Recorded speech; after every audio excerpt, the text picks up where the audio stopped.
Hello दोस्तों, कैसे हो आप सभी लोग। आई होप कि आप सभी लोग स्वस्थ होंगे और मस्त होंगे और अपनी तैयारी अच्छे से कर रहे होंगे। तो आपकी इस तैयारी में चार चांद लगाने के लिए मैं आप सभी लोगों के लिए एक वेरी मोस्ट इम्पॉर्टेंट वीडियो लेकर आया हूँ।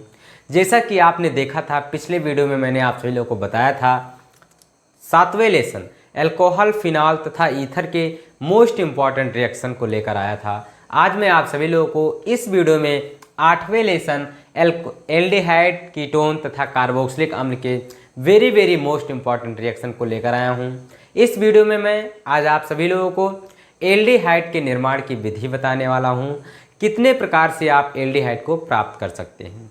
क्योंकि यूपी बोर्ड में जब पूछता है तो जैसे आपके पाठ का नाम हो गया एल्डिहाइड, कीटोन तथा कार्बोक्सिलिक अम्ल, तो पूछेगा एल्डिहाइड के निर्माण की विधियां, भौतिक गुण और रासायनिक गुण लिखिए। ठीक बेटा, इसी प्रकार पूछ सकता है कीटोन के निर्माण की विधियां, भौतिक गुण एवं रासायनिक गुण लिखिए। इसी प्रकार कार्बोक्सिलिक अम्ल का भी पूछता है। तो एक एक करके मैं आप सभी लोगों को सारे के निर्माण की विधियां, भौतिक गुण, रासायनिक गुण बता दूंगा। ठीक बेटा, तो आज हम बात करने वाले हैं एल्डिहाइड के निर्माण की विधि की। ठीक बेटा, तो आज मैं आप सभी लोगों को इस वीडियो में 2 या 3 या जितना हो सकेगा एल्डिहाइड के निर्माण की विधि बताऊंगा। ठीक बेटा, तो चलिए सबसे पहले आप हेडिंग कर लीजिए एल्डिहाइड के निर्माण की विधि। क्या हेडिंग कर लीजिए?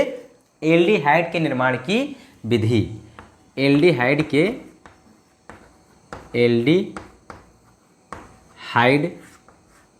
एल्डिहाइड के निर्माण की विधि के निर्माण की विधि। ठीक बेटा, ये आपकी हेडिंग हो गई एल्डिहाइड के निर्माण की विधि। पहला विधि जो मैं आप सभी लोग को बताने वाला हूँ वो किससे है? तो अल्कोहल से। किससे? अल्कोहल से। पहला नंबर जो आपका हो जाएगा निर्माण की विधि वो किससे हो जाएगा? अल्कोहल से। अल्कोहल से। ठीक बेटा, चलिए पहली हेडिंग कर लीजिए आप सभी लोग अल्कोहल से। अब अल्कोहल से आप कैसे प्राप्त करेंगे? तो ये आप कक्षा 10 से पढ़ते आ रहे हैं कि अल्कोहल का ऑक्सीकरण कर देते हैं, क्या प्राप्त हो जाता है? एल्डिहाइड प्राप्त हो जाता है। ठीक बेटा, लेकिन जब हम प्राथमिक अल्कोहल का ऑक्सीकरण करेंगे तभी एल्डिहाइड प्राप्त होगा। ठीक बेटा, तो यहाँ पर हम लिख दे रहे हैं कि प्राथमिक अल्कोहल के ऑक्सीकरण से क्या प्राप्त होता है? एल्डिहाइड प्राप्त होता है। लिख दीजिए यहाँ पर। आपको वहाँ पर लैंग्वेज नहीं लिखना है, आपको क्या कर देना है? केवल रिएक्शन लिखना है। लैंग्वेज पूछता ही नहीं है, केवल आपको रिएक्शन लिखना है। लेकिन मैं यहाँ पर लैंग्वेज लिख दे रहा हूँ आपके समझने के लिए। ठीक बेटा, तो यहाँ पर मैं लिख दे रहा हूँ कि प्राथमिक अल्कोहल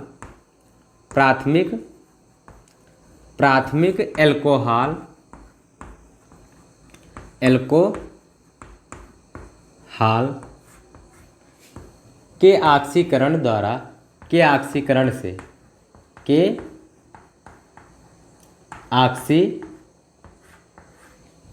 से एल्डिहाइड प्राप्त होता है। क्या प्राप्त होता है? एल्डिहाइड प्राप्त होता है। ठीक बेटा, ये तो हो गया आपका लैंग्वेज। अब हम रिएक्शन करके दिखाते हैं। आप सभी लोगों को मैंने बताया था कि एल्केन का ऑक्सीकरण अल्कोहल का ऑक्सीकरण एल्डिहाइड पर रुकता नहीं है, कार्बोक्सिलिक अम्ल चला जाता है। कार्बोक्सिलिक अम्ल का ऑक्सीकरण आगे बताया था मैंने आप सभी को। फिर अपचयन उसका उल्टा बताया था आप सभी लोग को, पिछले ही वीडियो में मैंने बताया था। ठीक बेटा, अब चलिए हम लेते हैं, मान लीजिए मैंने ले लिया क्या? RCH2OH ले लिया। क्या ले लिया? RCH2OH। ये क्या है? प्राथमिक अल्कोहल है। ठीक बेटा, अब इसकी क्रिया हम क्या कर देंगे? नवजात O से कर देंगे। ये क्या हो जाएगा? ऑक्सीकरण हो जाएगा। क्या हो जाएगा? ऑक्सीकरण। ठीक बेटा, चलिए इसकी क्रिया मैंने कर दिया O से। अब मैंने बताया कि यहाँ क्या है? अल्कोहल, यहाँ क्या प्राप्त होगा? एल्डिहाइड। अब कितने कार्बन का अल्कोहल है, कितने कार्बन का एल्डिहाइड, ये नहीं पता चलता। एल्डिहाइड तो मैंने बता दिया प्राप्त होगा, लेकिन कितने कार्बन वाला एल्डिहाइड? एथेनॉल प्राप्त होगा, मेथेनॉल प्राप्त होगा, प्रोपेनॉल प्राप्त होगा, क्या प्राप्त होगा?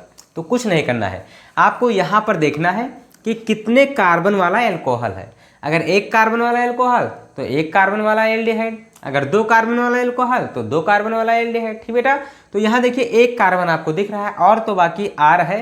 अब R में कितने कार्बन होंगे पता नहीं, तो R को तो ऐसे रहने देंगे हम। देखिए R को ऐसे रहने दिए। अब यहाँ एक कार्बन वाला एल्कोहल है तो एक कार्बन वाला हम क्या बना देंगे, RCHO बना दिए एक कार्बन वाला। बाकी बचा जो वो क्या हो जाएगा, H2 और O मिलकर क्या बना लेगा, H2O बना लेगा। ठीक बेटा, ये क्या आपका प्राप्त हो गया, एल्डिहाइड प्राप्त हो गया। क्या प्राप्त हुआ, एल्डिहाइड प्राप्त हो गया।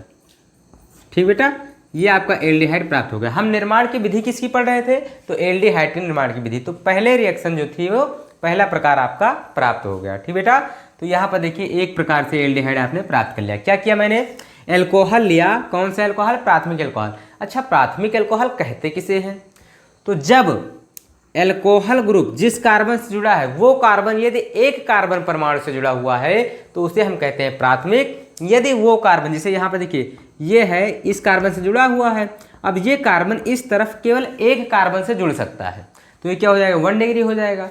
अगर ये कार्बन 2 कार्बन से जुड़ सकता तो ये 2 डिग्री, अगर 3 से जुड़ सकता तो 3 डिग्री हो जाता है। ठीक बेटा, तो इस प्रकार ये प्राथमिक एल्कोहल है। ये क्या है, 1 डिग्री एल्कोहल है और इसकी क्रिया मैंने किससे करा दिया है, नवजात O से ऑक्सीकरण करा दिया है तो क्या प्राप्त हो गया है, एल्डिहाइड आपका प्राप्त हो गया है। ठीक बेटा, अब देखिए दूसरा एग्जाम्पल अगर हम देखें, जैसे मैंने ले लिया CH3CH2OH।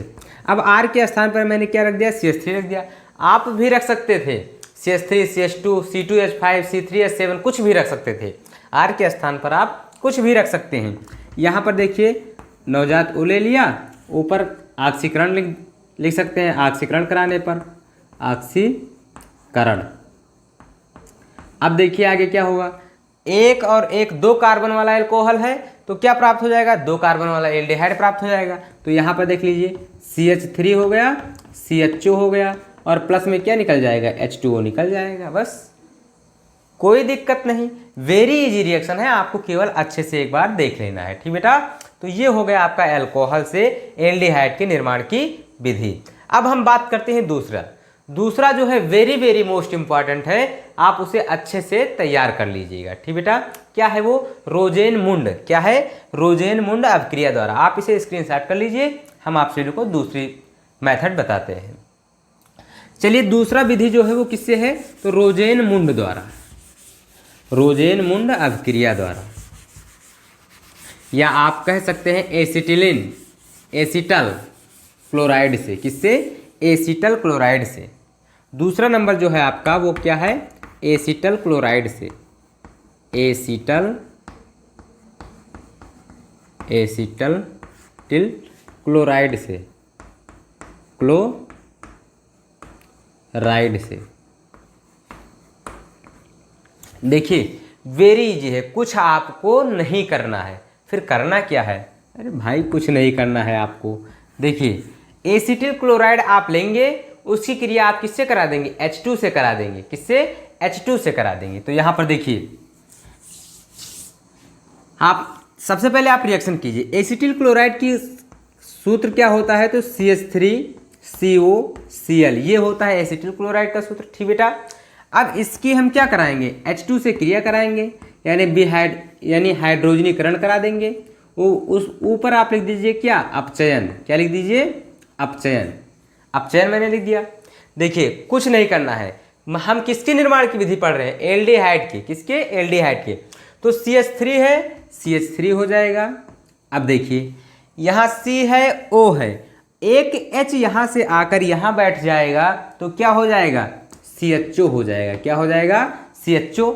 और एक Cl और एक H निकल जाएगा किसके रूप में, HCl के रूप में। किसके रूप में, HCl के रूप में। अब ये जो अभिक्रिया आपका प्राप्त हुआ, इसी को हम क्या कहते हैं, रोजेनमुंड अभिक्रिया कहते हैं। क्या कहते हैं, रोजेनमुंड अभिक्रिया या रोजेनमुंड अपचयन अभिक्रिया के नाम से जानते हैं। ठीक बेटा, ये आपका क्या प्राप्त हुआ है, तो एल्डिहाइड प्राप्त हो गया है। एल्डिहाइड प्राप्त हो गया है। ठीक बेटा, तो भाषा आप कैसे लिखेंगे, ये क्या है, एसिटिल क्लोराइड। क्या है, एसिटिल क्लोराइड। इसका क्या हम कराएंगे, हाइड्रोजनीकरण कराएंगे तो क्या प्राप्त होगा, एल्डिहाइड प्राप्त होगा। और इस अभिक्रिया को हम क्या कहेंगे, रोजेनमुंड अभिक्रिया कहेंगे। यहाँ पर लिख दे रहे हैं हम कि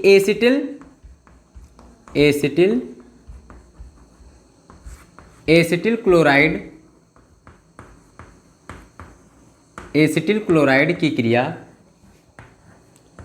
क्लोराइड की क्रिया या आप कहते हैं एसिटिल क्लोराइड का हाइड्रोजनीकरण कराने पर, हाइड्रोजनीकरण कराने पर क्या प्राप्त होता है? कराने पर एल्डिहाइड प्राप्त होता है। एल्डिहाइड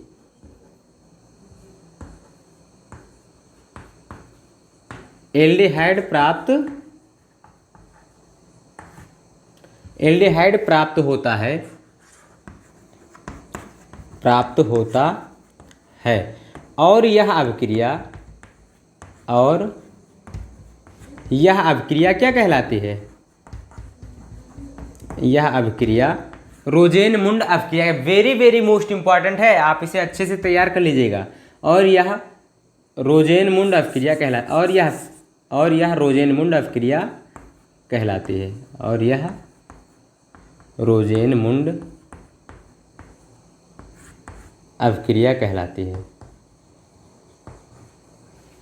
अभिक्रिया कहलाती है।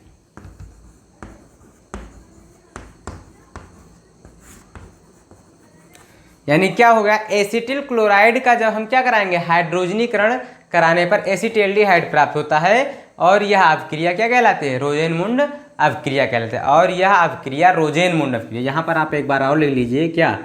अभिक्रिया। और यह अभिक्रिया रोजेनमुंड अभिक्रिया कहलाती है। ठीक बेटा, यहाँ पर आपको लिख देना है यहाँ पर।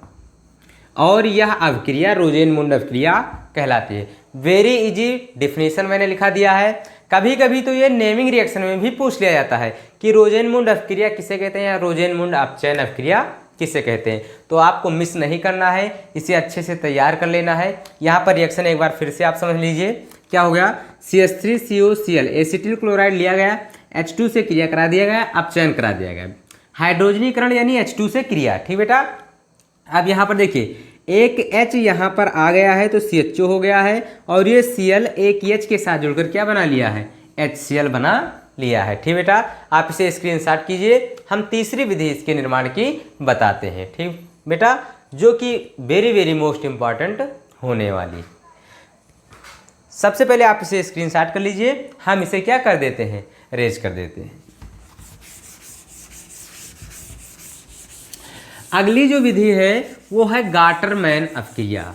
आप सभी लोग नाम सुने होंगे गाटरमैन या फिर गाटरमैन कोच अभिक्रिया। ठीक बेटा, कोई भी पूछ ले कोई दिक्कत नहीं है, गाटरमैन पूछे या गाटरमैन कोच अभिक्रिया पूछे। देखिए गाटरमैन कोच अभिक्रिया होती क्या है? बहुत आसान है, लेकिन बच्चे जब देखते हैं तो बड़ा टफ लगता है उन्हें। तो टफ नहीं लगना चाहिए। क्यों नहीं लगना चाहिए? क्योंकि आप शुक्ला सर से केमिस्ट्री की क्लास ले रहे हैं। ठीक बेटा, तो अब यहाँ पर देखिए तीसरा मेथड जो है वो क्या है? गाटरमैन अभिक्रिया द्वारा या गाटरमैन कोच अभिक्रिया द्वारा। गाटरमैन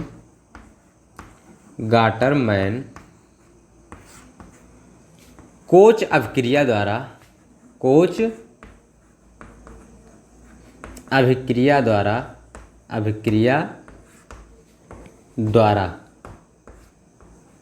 ठीक बेटा, जैसे आप फिजिक्स में पढ़े हैं कि चाहे किरचॉफ का नियम कहे या किरखॉफ का नियम कहे, आपको लिखना वही रहता है। इसी प्रकार यहाँ पर चाहे गाटरमैन अभिक्रिया कहे चाहे गाटरमैन कोच अभिक्रिया कहे, आपको लिखना यही है जो मैं लिखवाने जा रहा हूँ। ठीक बेटा, तो देखिए कुछ नहीं करना है, आपको क्या ले लेना है? निर्जल AlCl3, उसकी क्रिया किससे कराना है? बेंजीन से। और किससे? निर्जल AlCl3 की उपस्थिति में आपको बेंजीन की क्रिया कार्बन मोनोऑक्साइड और हाइड्रोक्लोरिक अम्ल से कराना है। आपका एल्डिहाइड बेंजेल्डिहाइड प्राप्त होगा और यह अभिक्रिया क्या कहलाएगी? तो यह अभिक्रिया आपका गाटरमैन कोच अभिक्रिया कहलाएगी। ठीक बेटा, तो यहाँ पर हम लिख दे रहे हैं, देखिए निर्जल AlCl3 के उपस्थिति में, किसकी उपस्थिति में? निर्जल AlCl3 के उपस्थिति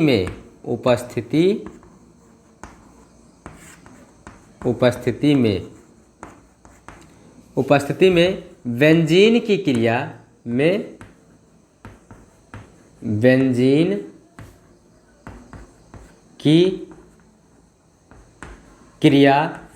उपस्थिति में किसकी क्रिया? बेंजीन की क्रिया किससे कराएंगे? बेंजीन की क्रिया कार्बन मोनोऑक्साइड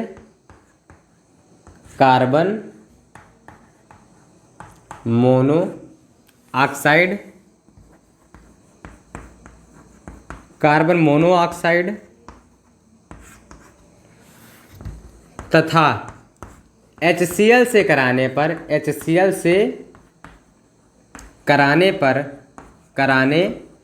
क्या प्राप्त होता है? बेंजल्डिहाइड प्राप्त होता है। बेंजल्डिहाइड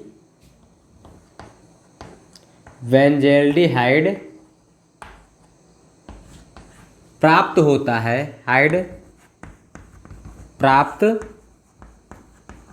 होता है, और यह अभिक्रिया क्या कहलाती है? और यह अभिक्रिया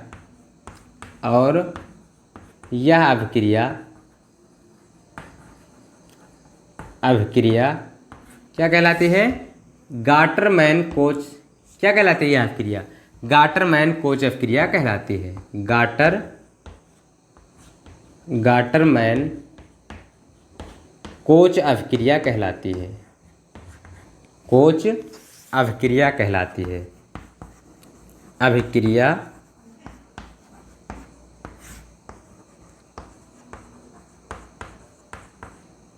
कहलाती है। ठीक बेटा, ये हो गया रिएक्शन अभी नहीं हुआ, लैंग्वेज हो गया। ठीक बेटा, आपको घबराने की कोई बात नहीं। अगर आपसे नेमिंग रिएक्शन पूछता है तब तो आप ये लिखेंगे, अगर नेमिंग नहीं पूछ रहा है तो आपको केवल रिएक्शन लिखना है। ठीक बेटा, नेमिंग पूछेगा तो आपको निर्जल AlCl3 के उपस्थिति में बेंजीन की क्रिया कार्बन मोनोऑक्साइड से और HCl से करा देने पर क्या प्राप्त होता है? बेंजल्डिहाइड प्राप्त होता है।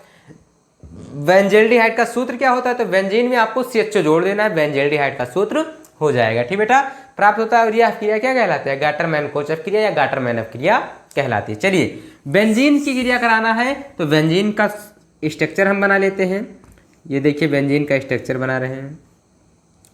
चलिए, बेंजीन का स्ट्रक्चर बन गया। इसकी क्रिया मुझे किससे करानी है? कार्बन मोनोऑक्साइड से, तो CO बना दिया, कार्बन मोनोऑक्साइड का फार्मूला लिख दिया, और प्लस किससे? HCl से। किसकी उपस्थिति में? तो निर्जल AlCl3 की उपस्थिति में, निर्जल AlCl3। ठीक बेटा, इसकी उपस्थिति में कराना था तो मैंने लिख दिया निर्जल AlCl3। अब देखिए क्या होगा, यहाँ पर हर कोने पर क्या है? H है। क्या है? H है। इस H को हटाएगा और ये CO और यहाँ से CO और यहाँ से H आकर क्या बना लेगा? देखिए, ये बेंजीन है, बेंजीन का स्ट्रक्चर आप सभी लोग जानते हैं, बेंजीन है। अब यहाँ से H, यहाँ से CO मिलकर क्या बनाएगा? CHO बनाएगा। तो यहाँ से जो है वो एक H को हटाकर क्या जुड़ जाएगा? CHO जुड़ जाएगा। अब जो एक H उठा है वो H इस Cl के साथ जुड़कर, किसके साथ जुड़कर? Cl के साथ जुड़कर क्या बना लेगा? HCl बना लेगा। तो क्या प्राप्त हो जाएगा? आपका बेंजल्डिहाइड। ये क्या प्राप्त हुआ? बेंजल्डिहाइड प्राप्त हो गया। बेंजल्डिहाइड प्राप्त हो गया। ठीक बेटा, ये आपका प्राप्त हो गया। तो आपको यही तो एल्डिहाइड ही तो प्राप्त करना था, तो एल्डिहाइड आपका प्राप्त हो गया, बेंजल्डिहाइड प्राप्त हुआ है। ठीक बेटा, अब आप कुछ लोग सोच रहे हैं जब HCl यहाँ था तो वही जब निकलना था तो HCl मैंने क्यों लिया? तो देखिए, HCl अगर नहीं लेते तो ये जो H था वो H यहाँ से जो CHO जुड़ा हो वो H यहाँ नहीं जुड़ता है, वो H प्रतिस्थापित होता है, हटता है। तो वो H जब प्रतिस्थापित हुआ तो Cl के साथ जुड़कर HCl का निर्माण किया है। ठीक बेटा, तो इस प्रकार आपका बेंजल्डिहाइड प्राप्त हो गया। तो ये थी एल्डिहाइड के निर्माण की विधियाँ। 3 विधि मैंने बता दिया, आपसे ज़्यादा नहीं पूछता है, 2 विधियाँ पूछता है, लेकिन मैंने 3 विधियाँ बता दिया। और ये तीनों, ये जो है वेरी मोस्ट इंपॉर्टेंट, जो दूसरी और तीसरी बताया वो क्या है? वेरी मोस्ट इंपॉर्टेंट विधि है। क्या है? वेरी मोस्ट इंपॉर्टेंट विधि। आप इसे नहीं भूल सकते, आप इसे नहीं भूल सकते। सब कुछ भूल सकते हैं लेकिन इसे नहीं भूल सकते। वेरी मोस्ट इंपॉर्टेंट है। आप अगर ये दोनों रिएक्शन तैयार कर लेते हैं नेमिंग रिएक्शन, तो आपके 5 नंबर कहीं नहीं जाने वाले हैं। कितने नंबर?